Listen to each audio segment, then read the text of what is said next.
High বন্ধুরা, তোমরা সবাই কেমন আছো? আশা করি সবাই ভালোই আছো।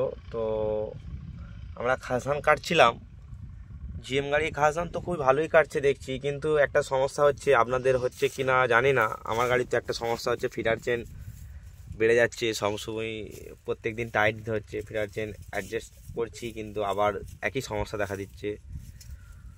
তো আপনাদের কেমন খাসধান কাটছে জিএম?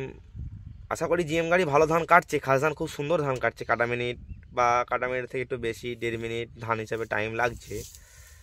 আমার গাড়ি তো খুবই সুন্দর ধান কাটছে, ধান পড়ছে না আর করছে না, সমস্যা হয় না।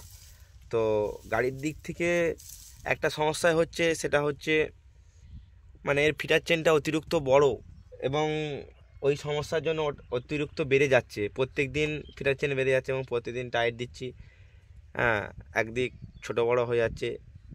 আজকে মানে ফিটার চেনের সমস্যার জন্য সকাল থেকে প্রায় 12টা পর্যন্ত কাজের সমস্যা হয়ে গেছিলো।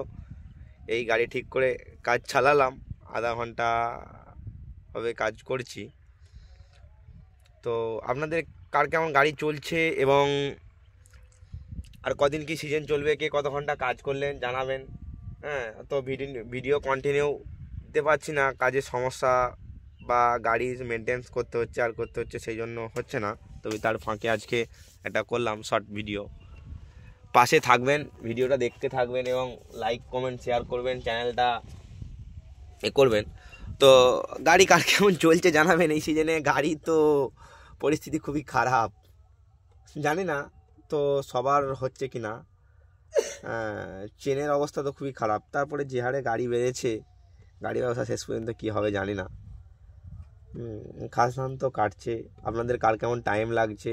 সেদিন একটা ভিডিও দেখলাম, এক ভাই বলছে আমার মানে গাড়ি থেকে ধান পড়ছে, কিন্তু আশা করি জিএমে তো ধান পড়ছে না। এবার গাড়ি কোনো সমস্যা হতে পারে, জানি না। 102 গাড়ি আর আমার তো 88 গাড়ি।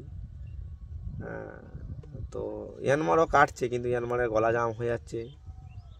দেখুন ভিডিওটা শেষ পর্যন্ত।